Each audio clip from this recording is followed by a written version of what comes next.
no, I felt good. I was enjoying the football, of course. Unlucky that we conceded the goal. To see all the staff, the team, and play with everyone. So.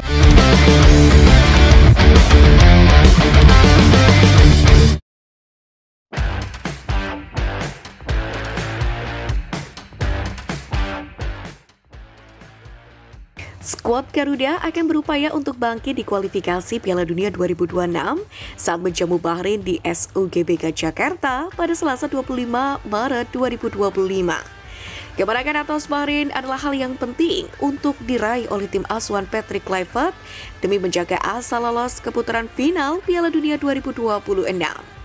Tak hanya pelatih dan pemainnya, faktor eksternal pun seperti rumput stadion diharapkan memihak sepenuhnya kepada timnas Indonesia.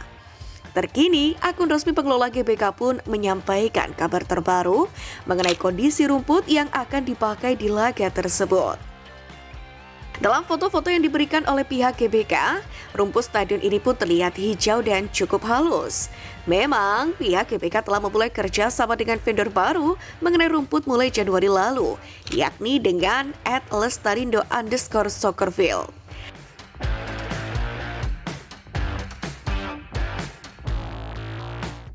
Sebelumnya, Ketum PSSI Erick Thohir sendiri memang diketahui telah sempat memantau kondisi rumput SUGBK.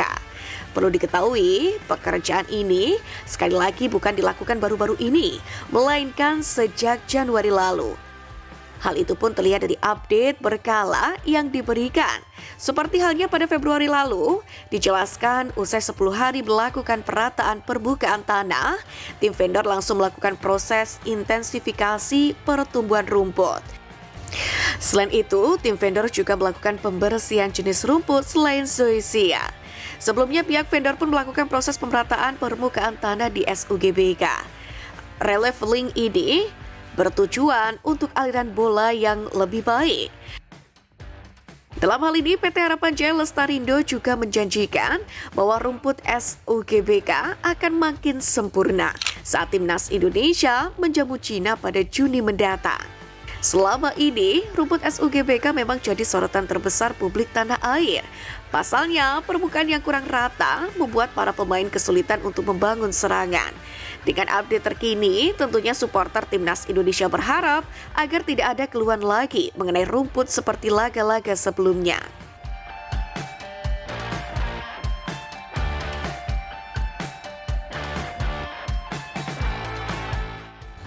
Seperti yang telah disampaikan di atas, Ketum PSSI Erick Thohir telah menginspeksi rumput SUGBK bersama dengan Wakil Menteri Sekretaris Negara Juri Ardiantoro dan juga Direktur Utama PPK GBK Rahmadi Afif Kusumo.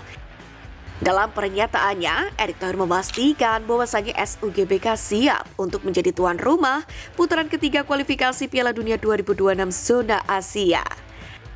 Sementara, ia pun juga optimis Lestarindo Soccerfield yang saat ini menangani rumput di lapangan SUGBK akan berusaha keras dengan intensif agar rumput bisa maksimal dan timnas Indonesia bisa memberikan yang terbaik saat bertanding. Kali ini, tuah SUGBK memang benar-benar diharapkan oleh timnas Indonesia. Pasalnya, 3 poin adalah harga mati yang harus dicapai skuad Garuda demi memperpanjang asa untuk bisa lolos ke Piala Dunia 2026.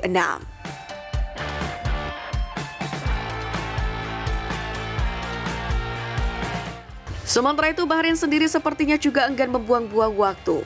Usai diketahui tiba di Jakarta pada Jumat 21 Maret, Bahrain pun langsung melakoni latihan perdananya di Jakarta pada Sabtu pukul 19.30 waktu Indonesia Barat. Latihan ini diadakan di lapangan AGBK Jakarta berdasarkan informasi langsung yang diterima dari PSSI. Dalam hal ini, pemain Bahrain Mohamed Marhun pun telah mengakui bahwa bertandang ke Jakarta bukanlah tugas yang mudah bagi timnya. Karena menurutnya, atmosfer GBK yang dipenuhi supporter fanatik timnas Indonesia akan menjadi tantangan tersendiri. Apalagi Bahrain juga menghadapi tekanan setelah mereka dihajar Jepang dengan skor telak 0-4 pada laga sebelumnya. Kekalahan itu pun menambah beban bagi skuad asuhan Dragan Talajic yang mana harus segera bangkit jika ingin menjaga asa lolos ke putaran berikutnya. Meski demikian, penjebol gawang kontroversial Bahrain itu pun tetap optimis bahwa Bahrain bisa memberikan perlawanan sengit kepada timnas Indonesia.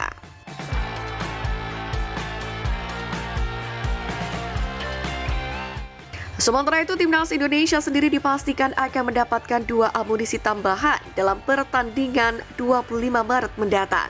2 pemain yang dimaksud adalah Ragnar Oratmangun dan Justin Hubner. Keduanya sebelumnya tidak dapat bermain saat timnas Indonesia mengalami kekalahan dari Australia dengan skor 1-5 pada 20 Maret 2025 silam. Kala itu Ragnar dan Justin pun tidak bisa tampil karena akumulasi kartu. Hal ini tentunya menjadi berita baik bagi pelatih timnas Indonesia Patrick Kluivert. Sementara terkait kondisi Miss Hilgers dan Sandy Walsh masih dalam pantauan setelah mengalami cedera saat melawan Australia. Dalam hal ini, dokter timnas Indonesia Alvan Nur Asyar menjelaskan bahwa 2 pemain itu langsung mendapatkan perawatan. Untuk Sandy, dia mengeluh sakit di bagian dada dan sempat sulit bernafas karena benturan. Namun kabar baiknya dalam pemeriksaan tidak ditemukan patah tulang di sekitar dada Sandy dan hanya mengalami cedera jaringan lunak. Kondisi Sandy sementara ini sudah mulai membaik setelah dilakukan penanganan. Namun demikian, tim dokter siap membawa sang pemain ke rumah sakit jika dibutuhkan. Sementara itu, terkait kondisi Miss Hilgers, saat ini sudah mulai bisa berjalan. Miss sendiri dijadwalkan untuk menjalani pemeriksaan MRI. Alva sendiri berharap tidak ada cedera serius untuk pemain tersebut dan bisa bermain di laga selanjutnya. Diketahui timnas Indonesia sendiri telah tiba di tanah air hampir berbarengan dengan timnas Bahrain.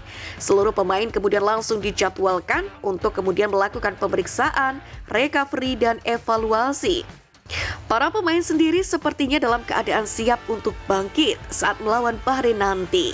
Situasi pun nampak cukup tenang. Bahkan dalam video yang beredar, nampak idola baru timnas Indonesia Oleh Romeni melakukan karaoke di kamar hotel mereka menginap. Oleh tampak sudah begitu nyaman sehingga secara ekspresif bernyanyi di depan Marcelino Ferdinand. Oleh sendiri mendapatkan pujian dari netizen usai menjalani debut bersama Merah Putih saat melawan Australia kemarin. Memang penampilan Oleh Romeni di laga debutnya bersama timnas Indonesia cukup impresif.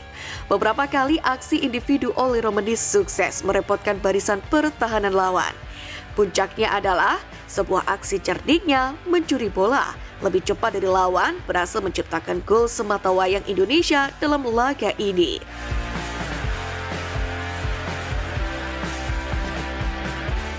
Tak hanya aksinya saat bersama si kulit bundar, aksi selebrasinya juga langsung menjadi sorotan, di mana dia mengangkat kepala tinggi dan menempatkan tangan di dagu dengan penuh percaya diri. Selebrasi ini dikenal sebagai head high, yang menandakan keyakinan tinggi meskipun situasi sulit sekalipun. Lebih dari sekedar gol, selebrasi head high ini yang dilakukan oleh Romeni memiliki makna mendalam dan menjadi simbol kepercayaan diri yang luar biasa di tengah kekalahan. Selebrasi ini bukan yang pertama bagi Oleh Romeni. Sebelumnya dia juga menunjukkan selebrasi serupa saat mencetak gol debut untuk Oxford United. Head high sendiri adalah simbol bahwa kepercayaan diri tetap harus tinggi terlepas dari apa yang terjadi dalam pertandingan. Lebih dari itu, striker timnas Indonesia Oleh Romeni ini mengaku sangat terhormat. Pada akhirnya dapat mencatatkan debut bersama tim Garuda setelah tampil penuh melawan Australia. Satu kehormatan bisa melakoni debut internasional untuk Indonesia. Sayangnya bukan seperti yang kami inginkan. Demikianlah kata Oleh Romeni.